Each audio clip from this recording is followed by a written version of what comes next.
Okay. Greetings, Chris, and greetings everyone who will be watching this recording.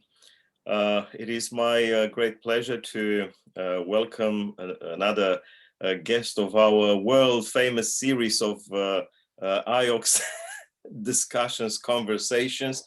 Well, this is the third episode, if you can imagine that. And there's well, it's a privilege. More plan for it. It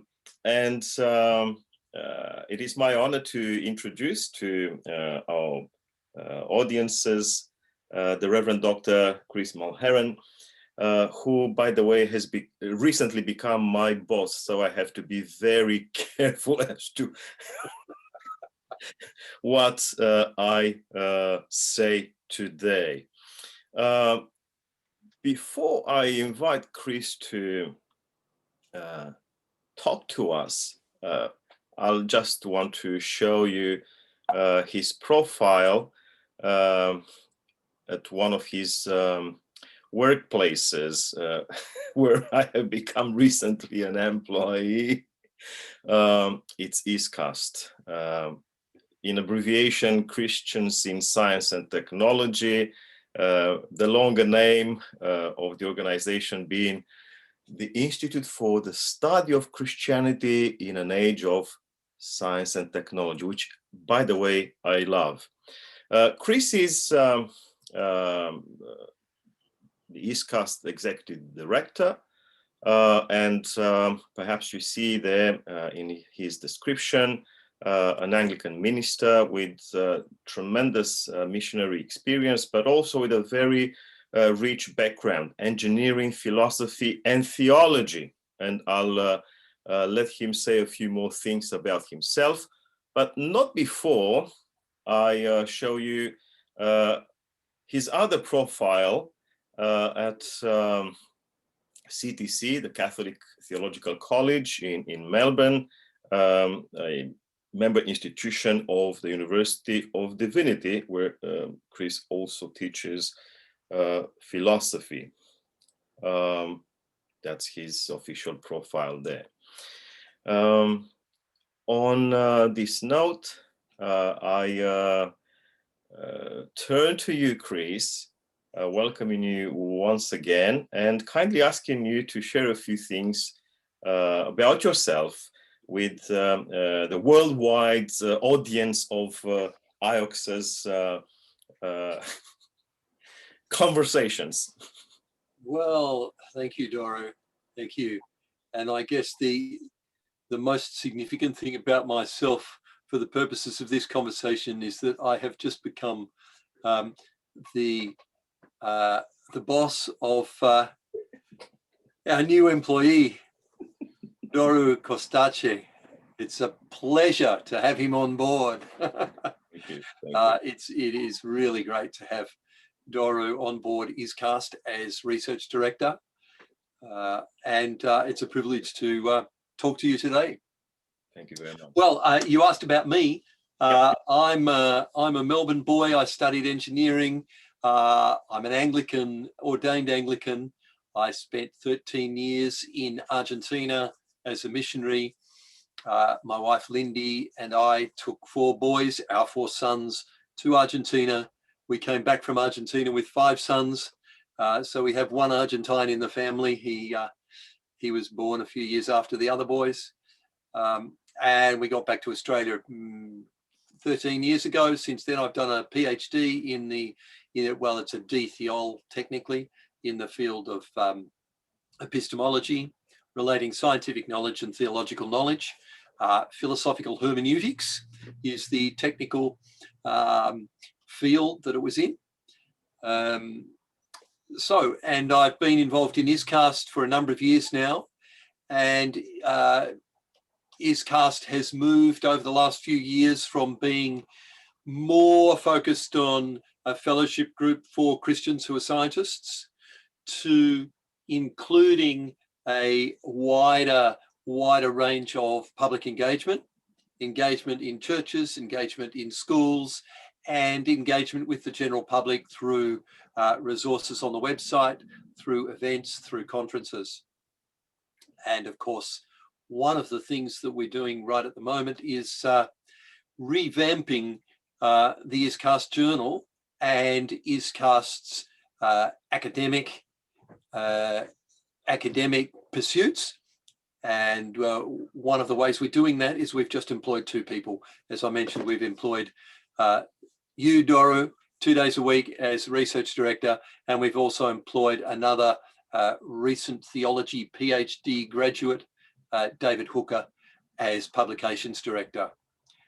So that's the short story. Yep. Yeah. Thank you very much. And given that the topic of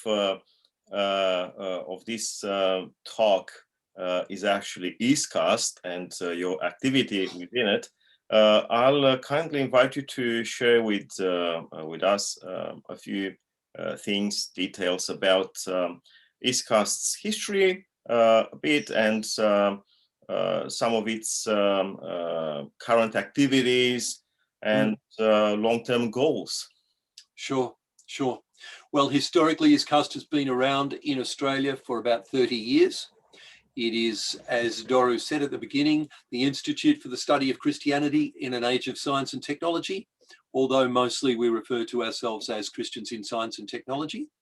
But it's an organisation that is filled with people who are not just Christians in science and technology, but people who are interested in the conversation about science and theology, technology, the world we live in, how we bring Christian faith reflection on the scientific and technological world that we live in.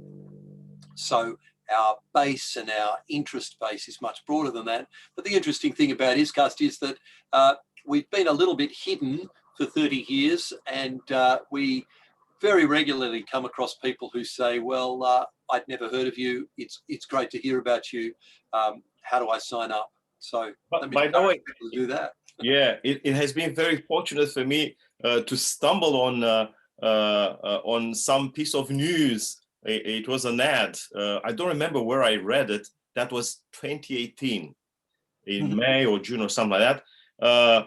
Yeah, I didn't know of ISCAST beforehand, and I thought there I am, a theologically trained Romanian, lost not only in Australia but also in a world of theology that hates what he does, that is engage in the sciences. And I found this ad. It was a talk. I think it was a book. Anyway, it was a talk by Mark Worthing. Mark Worthing, a fellow of ISCAST and member of the board, and you introduced him, and you have been very kind to welcome afterwards, to welcome Otilia, my wife, and myself. You saw us, a bit extraterrestrial there, and we had our first taste of ISCAST's richness and joy and very exciting objectives. That's when I applied for membership. But anyway, it was a fluke, the fact that I found that ad. So, yeah, back to you. And look where it's brought you. And who knows where it will take you. Yeah. Only God. Yeah. So ISCAST started mostly scientists, but in recent years, as I said, there's been this sense, partly provoked by the New Atheist movement over the last 15 years or so, that of course, the New Atheists say very, very strongly science and faith, science and Christian faith cannot get along. They are contradictory. And while that's an old theme and an outdated theme, nevertheless, a lot of people do believe it. And it's very common to hear people say, well, I believe in science, so I couldn't believe in God, I couldn't be a Christian, or whatever it happens to be. Yeah.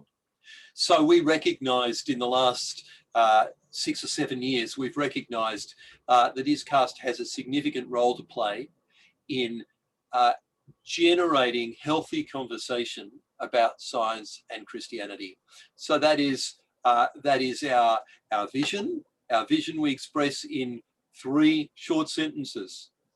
Christianity, science in conversation.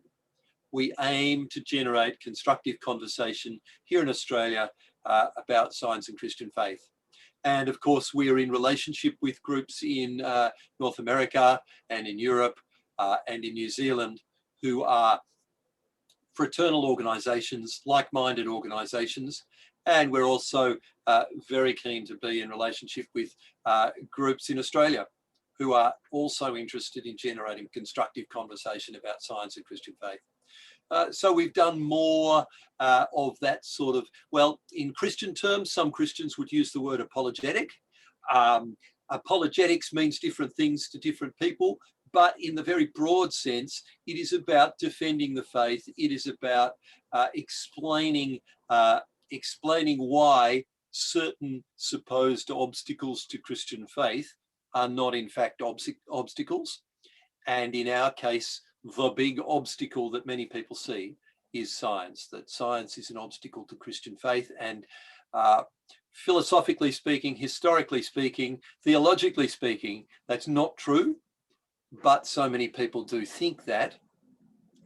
And therefore it's worthwhile using the resources that we've got, particularly scientists, senior scientists in universities around Australia, using those resources to overcome this idea about conflict. And then beyond overcoming the conflict problem is all the constructive dialogue that theology can have with the sciences. Now you can think of bioethics, for example, or you can think of transhumanism and artificial intelligence, or you can think of all of the issues that revolve around climate change and the environment, the creation, Christians would say. How do Christians respond? What do Christians have to say about all of these issues that are laden with values? But of course, science can do the science, but can't offer us the values. Where do we get a coherent worldview that helps us to understand the creation and backs up those impulses that we have to say, if we're destroying the climate, then we ought to be doing something about it? They're all the conversations that we have. And we have those conversations at various levels. At one level, last week, I was speaking in a school to Year 7 students. So we spoke to all the Year 7s in the school. I took along a live scientist with me. She talked about what it was like to be a mathematician and a Christian. I talked about the relationship between science and faith, and then we took some questions. So that's Year 7 students. And then at the other end, well, Doru, you are at the other end. You're revamping our peer-reviewed journal so that our journal will be a serious global science and theology, science and faith journal on the global scene. The journal's been going 25 or more years now, although it's been a bit slow in the last 2 or 3 years, partly because of COVID, partly because of other directions. But now we're revamping that journal. And so that's the fairly solid academic level of the conversation between science and theology. So from Year 7 students right up to a global peer-reviewed journal and everything in between. The in-between appears on Facebook. It appears on the website. Articles written by people around ISCAST that are not peer-reviewed journal articles appear as opinion pieces on the website.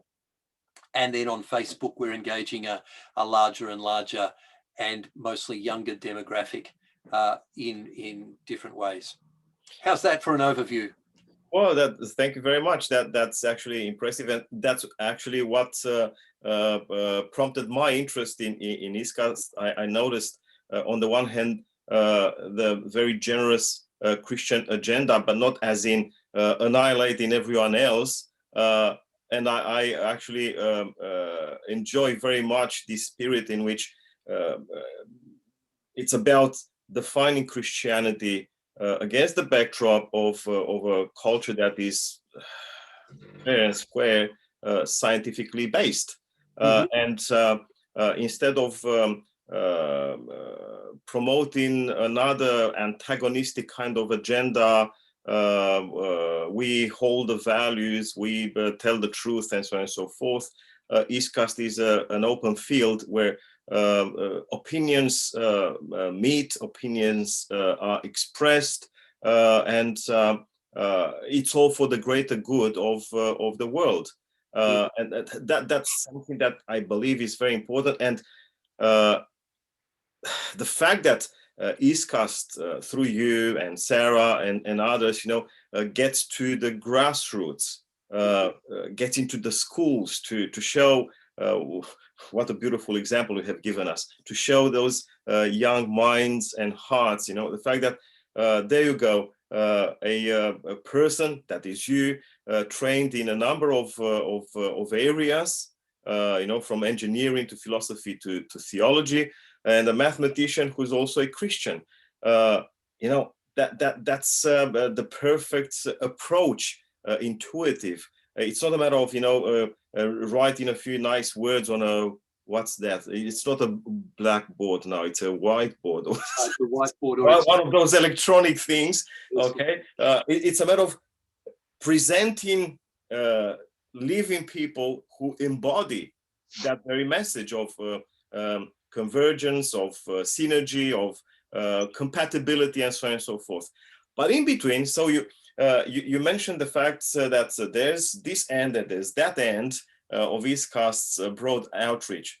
I want you to tell us a few things about this exciting series that is actually unfolding, ongoing, the ISCAST Conversations. Yeah, well, the ISCAST Conversations. So, isn't it amazing how our society has changed because of COVID? So, the ISCAST Conversations are one of those examples that pre-COVID, we just wouldn't have considered seriously running a series of conversations online. Now, of course, it's normal for everyone, and we're wondering, will we go back to face-to-face? So the ISCAST Conversations started early this year. It was a series of 12 weekly conversations on a Thursday night. We invite a speaker, and in fact, I believe that tomorrow night's speaker is Doru Costache. We invite a speaker to talk about some area that relates science and theology, or science and faith, for half an hour. And then we have half an hour's discussion, or 45 minutes discussion. So the first series of conversations were earlier this year. We didn't charge for that series. And we had, I think we had 250 people registered. And on any given night, we would have somewhere between 40 and 60 people come along to the Zoom conversation, listen, and then participate. The second series of conversations, we're in the middle of the second series now. We're doing in conjunction with New Zealand Christians in Science. So we've had to negotiate because New Zealand is 2 hours ahead of us. So we've had to negotiate the time. It's at 6:30 in the east of Australia, but it's at 8:30 in New Zealand. Not a very convenient time for either of us, but that's the way we've negotiated it. And we've got New Zealand brethren involved as well. Every second week is a New Zealand person. Every second week is an Australian person. And again, this time we're charging people $25 for the whole series of 11, I think it is this time.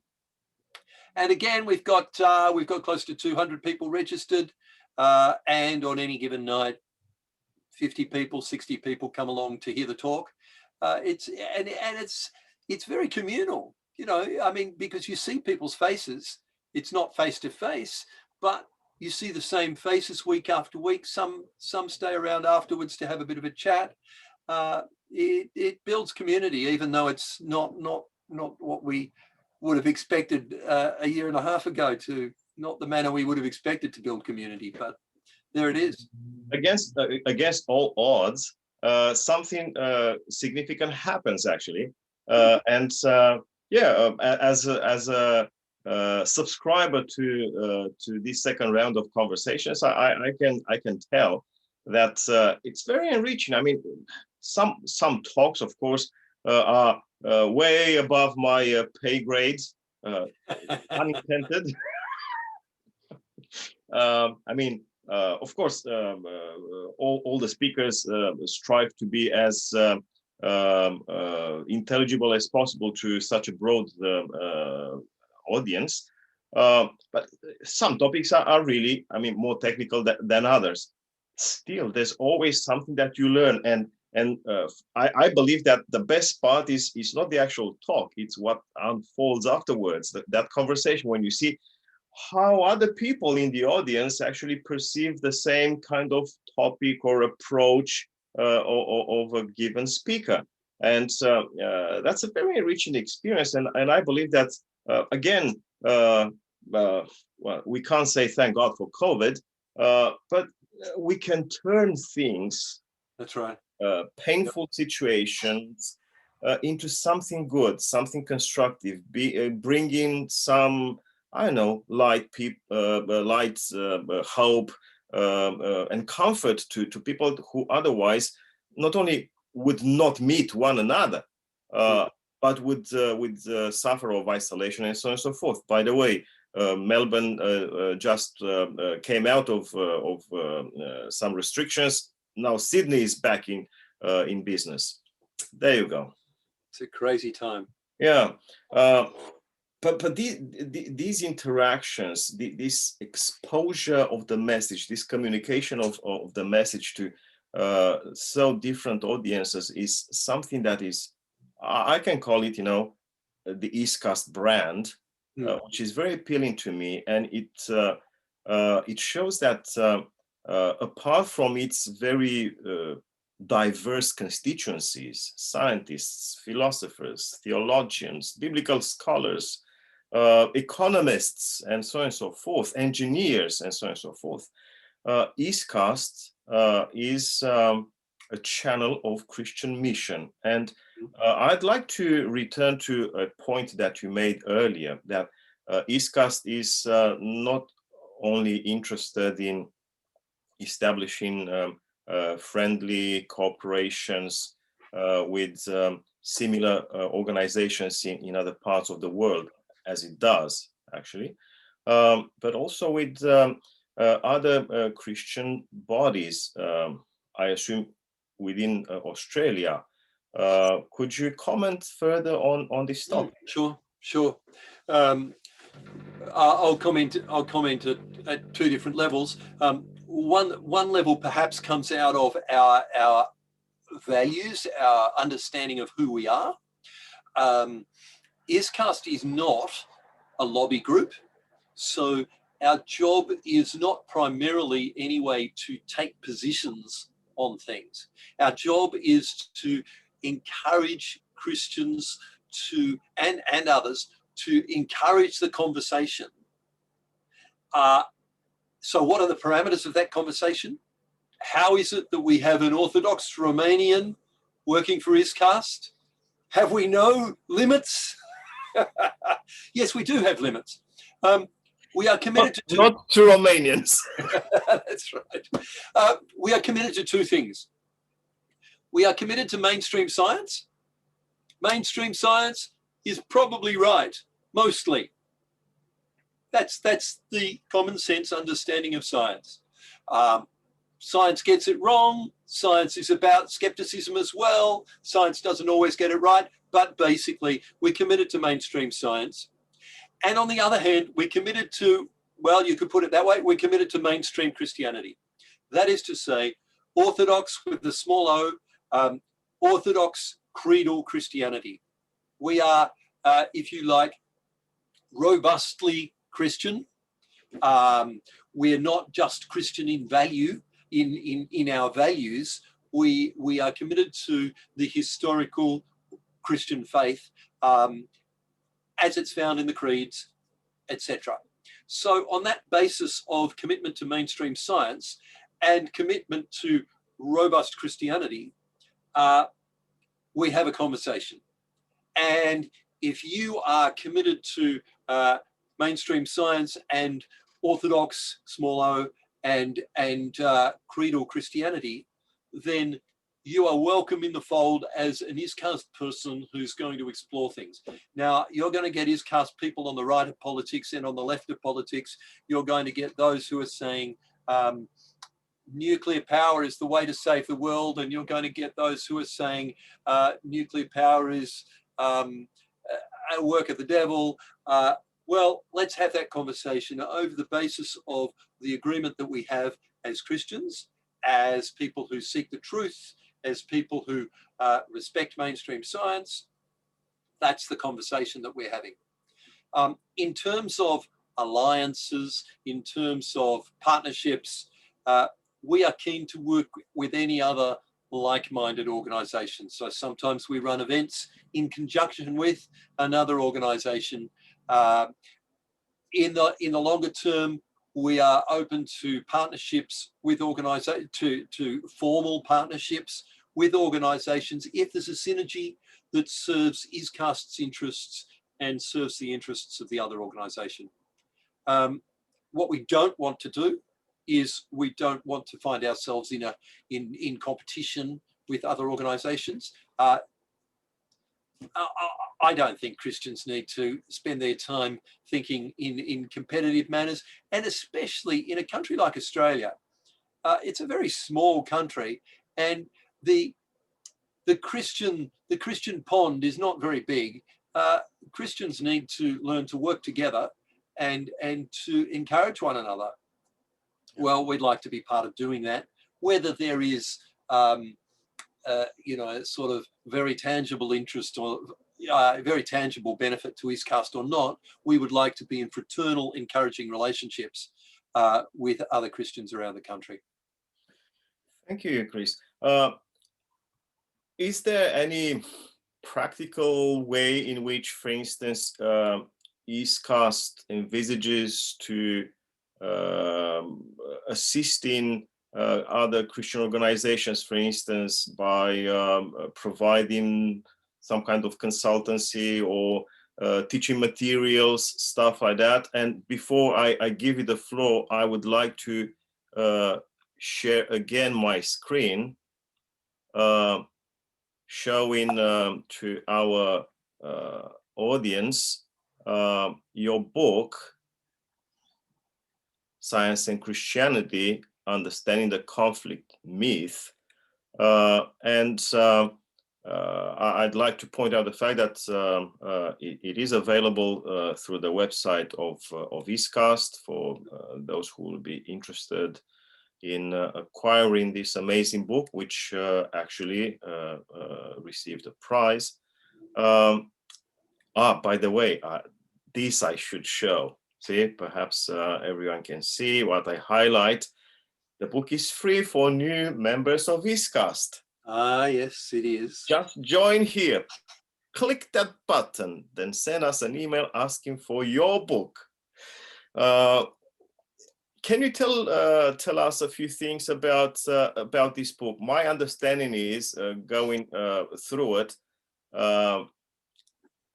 that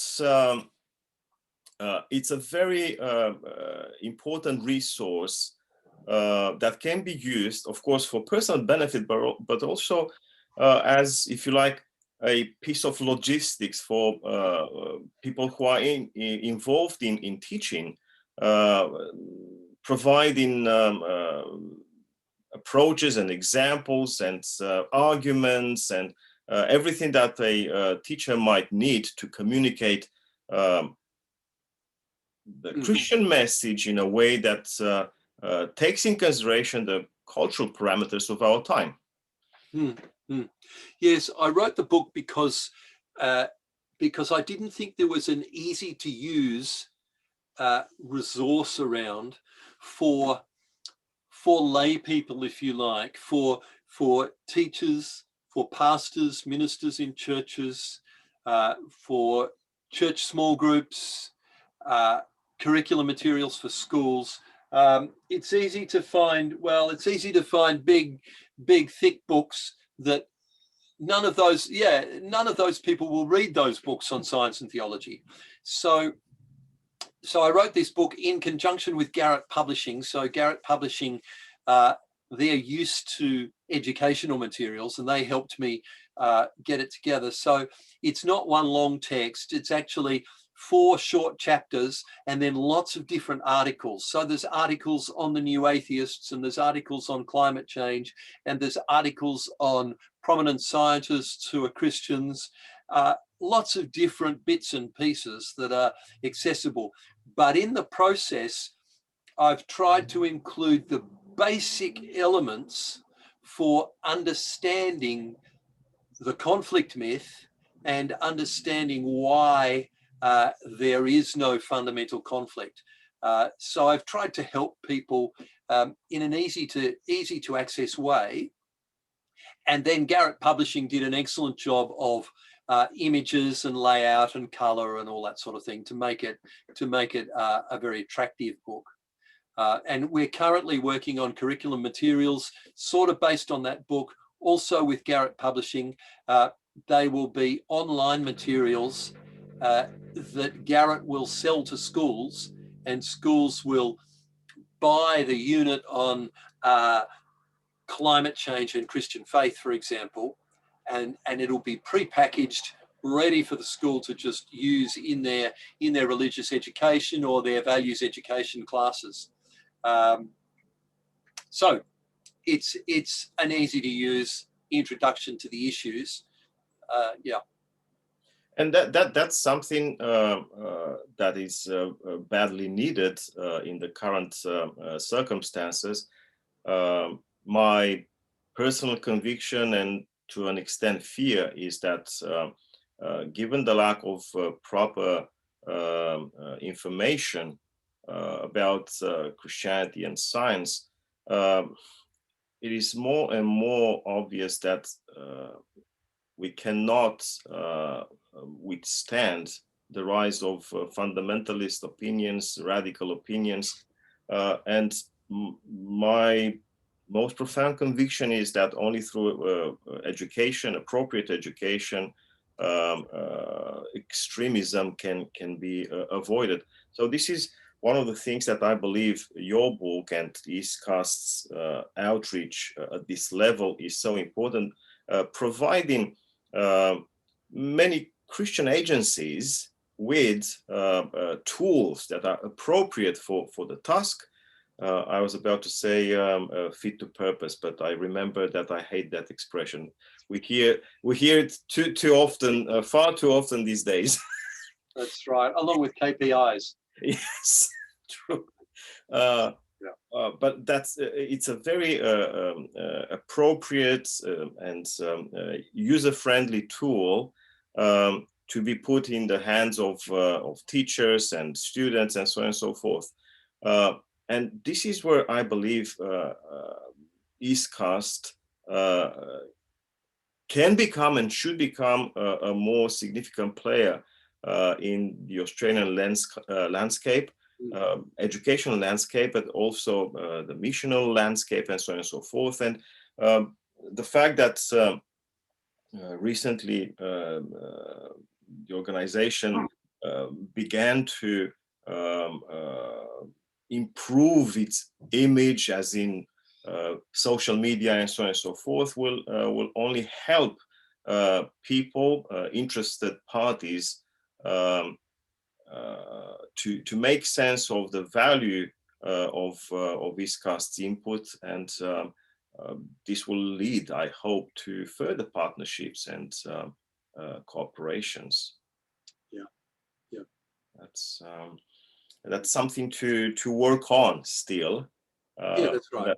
Yes. So that's how the message becomes widespread, and people can take advantage of your expertise, your experience, and the wide resources at ISCAST's disposal. Because if you look at least at the pool of fellows, they represent a wide variety of disciplines.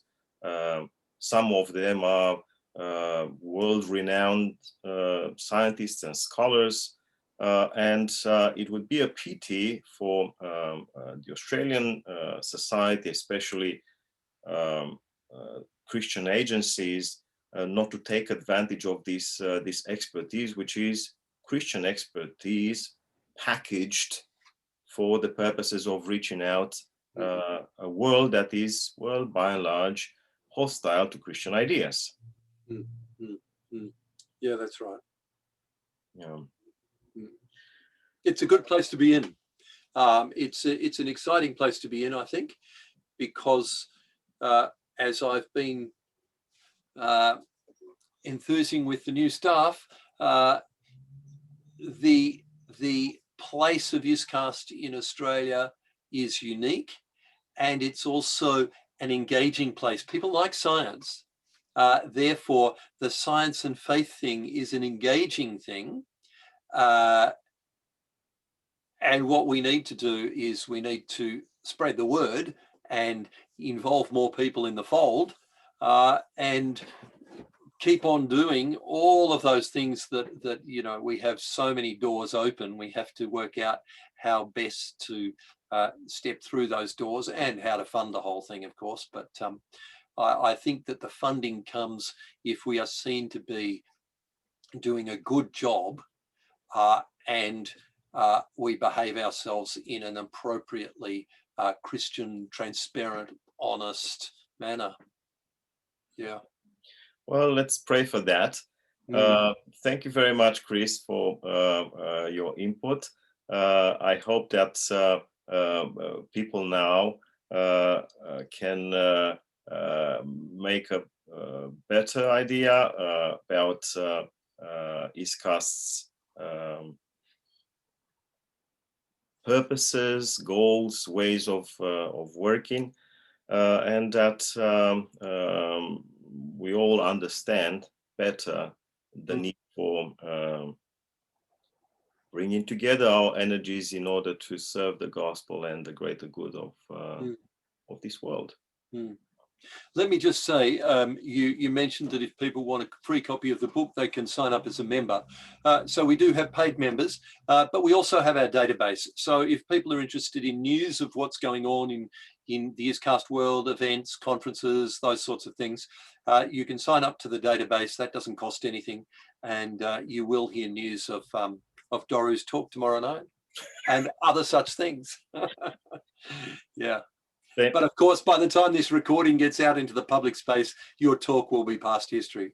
Well, I'm quite efficient, and hopefully I'll be able to upload it in an hour or so, so that people can have an idea of ISCAST plus my upcoming talk in the ISCAST, second ISCAST Conversations series.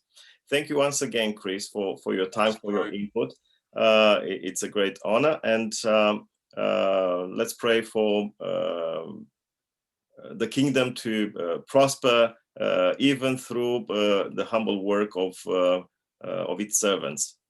Thank you very much. Amen. Amen. Thank you. Bye now.